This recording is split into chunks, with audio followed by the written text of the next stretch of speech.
pledge allegiance to the flag of the United States of America and to the republic for which it stands, one nation, under God, indivisible, with liberty and justice for all.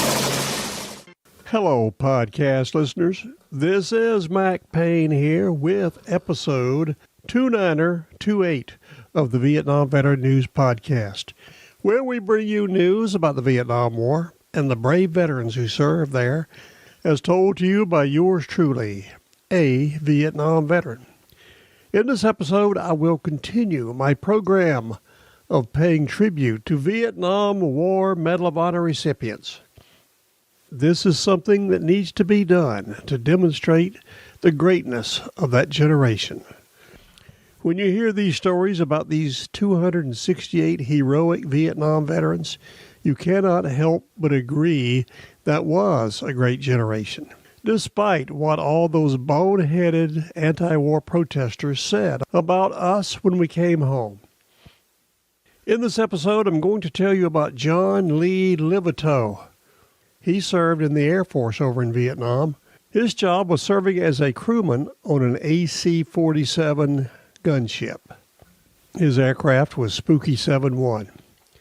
If you've ever seen one of those AC-47 gunships cut loose at night, you will be forevermore impressed by them and the amount of firepower they could deliver on the enemy. I used to watch these aircraft flying around, shooting down in the middle of the night, and I often wondered, do they know what they're shooting at? It's dark out there. Whenever they did locate an enemy and unload on them, there would be no more enemy. They were so devastating. I'm going to share a story with you about John Levitow, which covers his biography and what he did in Vietnam to earn the Medal of Honor. It was an amazing story. After I read his story, I wondered why they never made a movie about it. It would be a good one. I urge you to pay your respects to the memory of John Levitow as I share his story with you. John did survive the Vietnam War and came home to Connecticut. Unfortunately, only 30 years later, he was taken away by the Big C. He survived the bullets in Vietnam, but not cancer. It was a terrible thing to lose such a hero so early. He was only 55 when he passed away. The best way to pay your respects to his memory is to devote your full attention to the story I'm going to share about him. The best way to do that is to get rid of all the noisemakers in your immediate vicinity. Look around the room, find the most comfortable chair, sit yourself down in that chair, remove your headgear, and listen carefully to John Levitow's story. With that in mind, let's take a look at it. Dateline, Hartford, Connecticut. John Lee Levitow was a United States Air Force loadmaster who received the Congressional Medal of Honor for exceptional heroism during wartime. He was awarded the Medal of Honor for his acts of heroism while serving on board a Douglas AC-47 Spooky gunship of the 3rd Special Operations Squadron, U.S. Air Force, on February 24th, 1969. An Airman First Class at the time of his actions, he became the first enlisted serviceman in the Air Force to receive the Medal of Honor, the United States military's highest award. John was born in Hartford, Connecticut, to a Jewish family. He originally intended to join the United States Navy, but changed his mind and joined the U.S. Air Force in June of 1966. His first job was civil engineering. Then he cross-trained into the loadmaster career field. On February the 24th, 1969, Levitow was asked to fill in for the regular loadmaster on an armed AC-47 called Spooky 7-1. It was Airman Levitow's job to set the ejection and ignition timer controls on Mark 24 magnesium flares and pass them to the gunner for deployment. These flares were 27-pound metal canisters 3 feet long that would burn at 4,000 degrees Fahrenheit, illuminate with the intensity of 2 million candle power, and burn for 2.5 to 3 minutes. Spooky 7-1 was flying night missions near the Tonsanute Air Base area when Long Bend came under attack.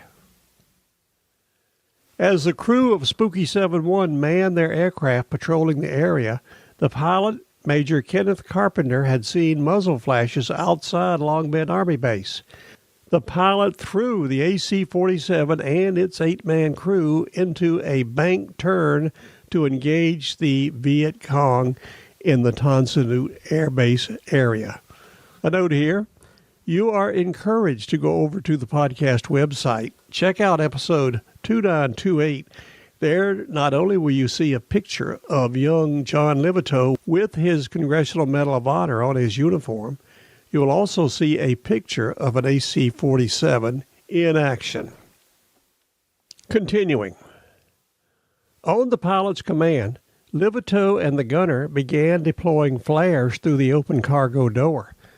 Levitow set the timers and handed a flare to the gunner, who held it with his finger through the pull ring attached to the safety pin. Suddenly, Spooky 7-1 was jarred by a tremendous explosion. Somehow, a North Vietnamese Army 82mm mortar shell hit the right wing and exploded inside the structure, raking the fuselage with flying shrapnel.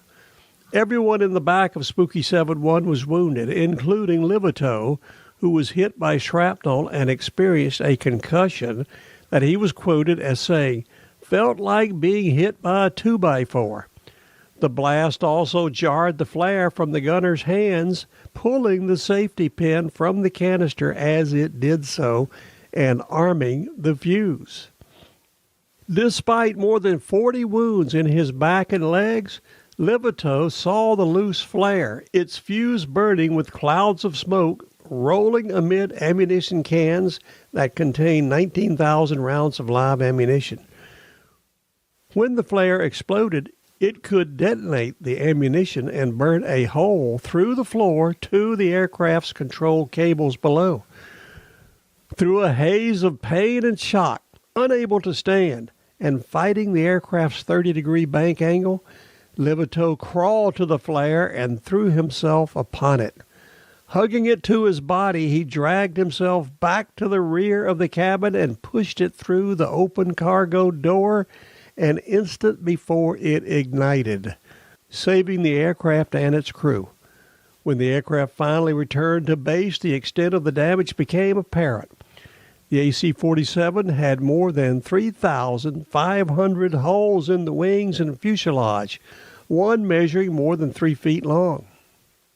Levitow received the Medal of Honor from President Richard M. Nixon on May the 14th, 1970, on Armed Forces Day.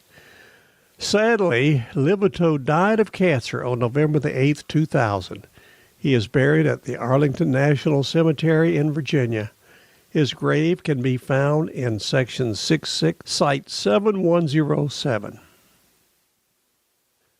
I'm now going to share you John Levitow's Medal of Honor citation. It reads as follows: "For conspicuous gallantry in action at the risk of his life above and beyond the call of duty, Sergeant Levitow, then AC-1 U.S. Air Force, distinguished himself by exceptional heroism while assigned as a loadmaster aboard an AC-47 aircraft flying a night mission in support of the Long Bend Army Post. Sergeant Levitow's aircraft was struck by a hostile mortar round.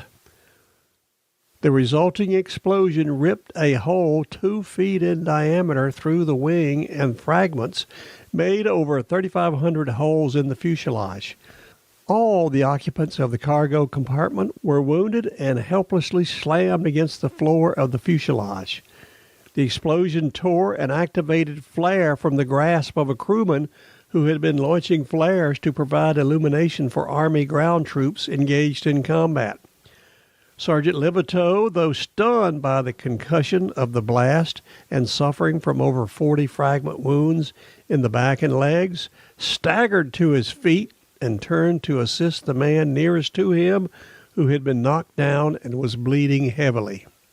As he was moving his wounded comrade forward and away from the opened cargo compartment door, he saw the smoking flare ahead of him in the aisle. Realizing the danger involved and completely disregarding his own wounds, Sergeant Levitow started toward the burning flare. The aircraft was partially out of control and the flare was rolling wildly from side to side. Sergeant Levitow struggled forward despite the loss of blood from his many wounds and the partial loss of feeling in his right leg. Unable to grasp the rolling flare with his hands, he threw himself bodily upon the burning flare. Hugging the deadly device to his body, he dragged himself back to the rear of the aircraft and hurled the flare through the open cargo door. At that instant, the flare separated and ignited in the air, but clear of the aircraft. Sergeant Levitow, by his selfless and heroic actions, saved the aircraft and its entire crew from certain death and destruction.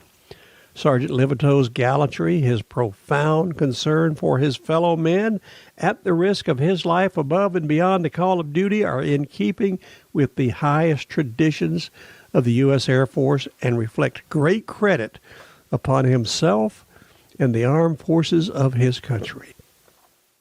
On January 31st, 1998, Boeing delivered C-17 Globemaster III, named the Spirit of John L. Levitow to the 437th Airlift Wing and the 315th Airlift Wing, Charleston Air Force Base, South Carolina.